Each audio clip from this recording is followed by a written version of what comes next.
Blade of the Grass here. It seems as though Specialist has one specific Nen effect, just like the other categories, because Specialist has to do something.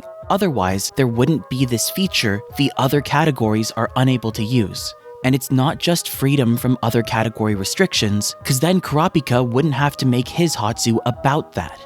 But the way specialization is conveyed in the story is that it's either some kind of wildcard or a personalized, unique feature. Because specialists can't just make a power that breaks every rule whenever they want, or else they wouldn't have to make any conditions, since they could just think of a concept to overcome any stat hurdles. So specialization has one concept it produces with Nen energy, the same way as any other Nen type.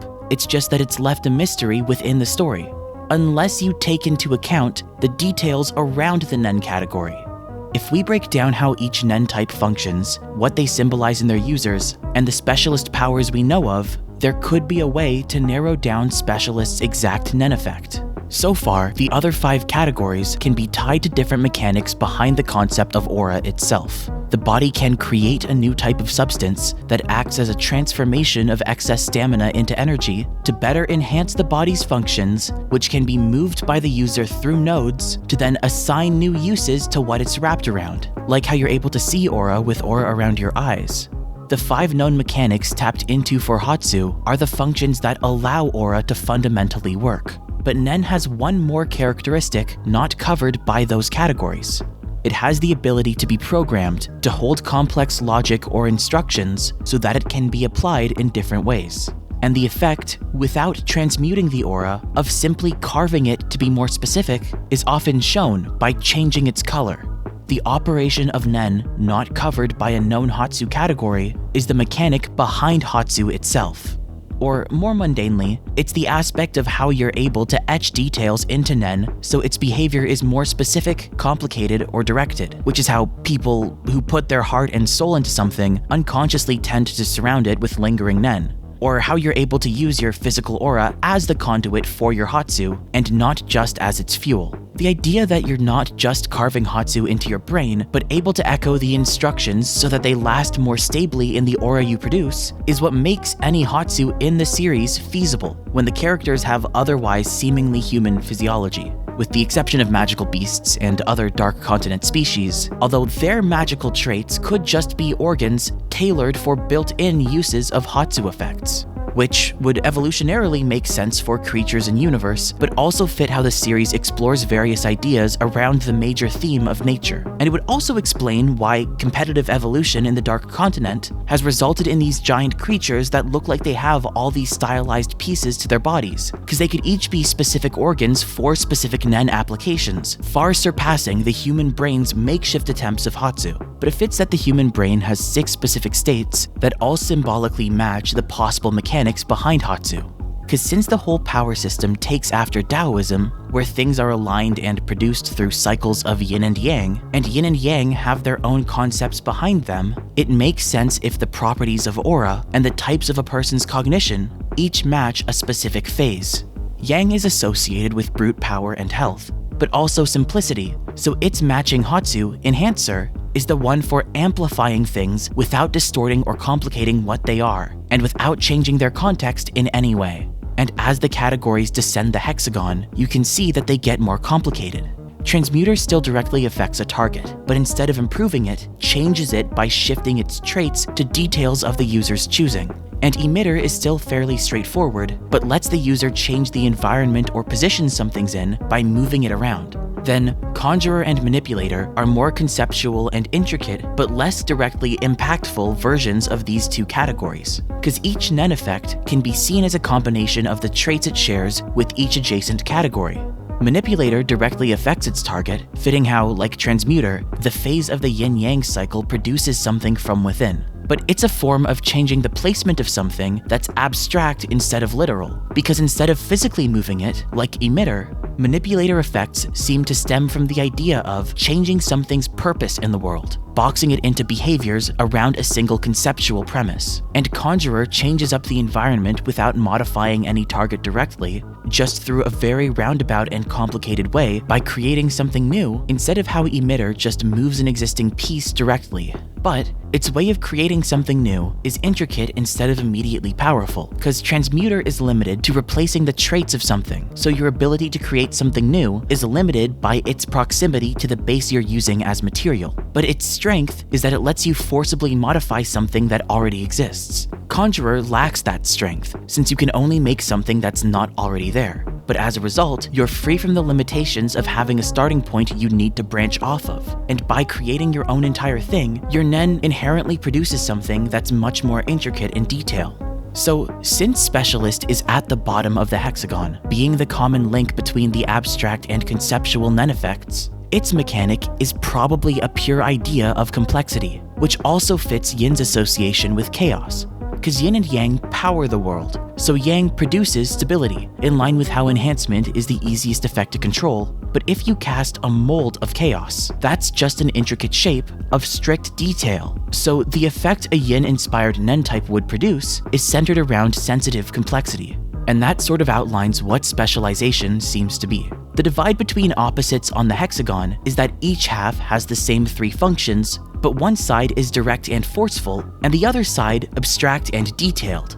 So if Enhancer is the extreme form of direct and forceful, and Specialist is the extreme form of abstract and detailed, then instead of vertically improving something while preserving its associated details, Specialist horizontally expands on what something can do by exaggerating its branching details. The mechanic of specialization would be convolution, or the idea of taking something as is and then just making it a more complex version. So no wonder specialists use it to tap into other categories, because the specialization effect is like amplifying the indirect chain parts of a target concept. But that also explains why specialists can't seem to control when they make a unique type of power. Because normally, you make a Hatsu by unconsciously building these pathways to draw out and guide your aura's effects in a stable way, which is why something as straightforward as enhancement doesn't require a process as strict. But if specialization extends what it's used on, then you're limited to circuits that don't force your aura to make contact with sharp turns, that it would then extend and cause to short circuit. And that also fits with the idea of the category's signature overthinking tending to spiral. Specialist relies on the core concept it gets its complexity to branch from, to be stable so that it can handle the spiraling, which would explain why the only reliable thing any specialist can learn is to up their sensitivity with the other categories in the Nen chart. And also why so many specialists casually incorporate surrounding categories into their Hatsu, even if they don't spend their potential in another category. Also, it would explain why Specialist both gives people the potential to master other categories in a way that passively happens with conscious training in another category, and lets them make being good with other categories an aspect of their ability itself. Since when they do it through training, they're just unconsciously using that category as an anchor to up their sensitivity with. Specialization opposite enhancement is the least stable Nen effect, so it can't be used on its own. But when it can be funneled into something, like if your Hatsu circuit is just a straight line that launches it into another part of the brain, that's how it tends to develop or expand the talents of its users. Like Neon, just getting an ability based on her existing mindset that presumably does what it can do to make the future happen by taking a singular abstract concept of fate it establishes, which would be like a rule through Conjuration, and then applying a bunch of intricate small doses of manipulation scattering from that concept thanks to specialization. Or Meleoron, who gets an advanced form of his invisibility, once again taking a single concept and then using specialization to intricately trace back anyone that his presence could alert the senses of, to then manipulate him out of their awareness. My favorite Hatsu, Dr. Blythe, from Pito's tendency to try to see the world through its mechanics and scientific principles, takes a single conjuration and then scatters its chest into a million tools from the stable basic premise of physical structures to use the varying properties of intricate physical shapes for their applications in surgery. Even Pito's other equally cool Terpsichora uses manipulation through conjuring, but to amplify the context around the physical concept of muscles that Pito sees an organic body through. Because Hunter x Hunter delivers a lot of its messages through cautionary tales, a lot of the characters and power dynamics are limited by how unoptimized their abilities are. Because of spread out ideas, only the Dark Continent and the audience get to see the full extent of. But if they became known, Specialist would not be as intimidating a category. It's got the least flexibility in a way, since you just have to pinpoint the sole underlying concept behind its surface level variety. And while Specialists can make more Hatsu or tap into categories more easily, it's not that they have stronger affinities, it's because they're already using the specialization effect to exaggerate their sensitivity. It's more like having virtual memory on a computer. So it's best to use specialization directly, whenever possible, because that's what you actually have the most potential for. And bleeding category lines is secondary to complement your abilities, like how other categories branch out, since it's still subtly spending some specialist potential to do so. In summary, if you wanted something like an ability to boost your brain power, in simple form, an enhancer could increase their brain mass, an emitter could make their brain run faster, a transmuter could make their brain a faster conductor, a manipulator could optimize their brain's framework, a conjurer could create additional optimized paths, and a specialist could give their brain more wrinkles directly. There's variety in what each category can do, but those would be the most direct approaches each category could take for that sort of goal. And I guess the biggest takeaway is that there isn't as strict of a barrier preventing other Nen types from potentially stealing Hatsu or causing certain futures to happen. And that seems to fit for Benjamin, because even though Benjamin could be a specialist, he really seems like an emitter so far.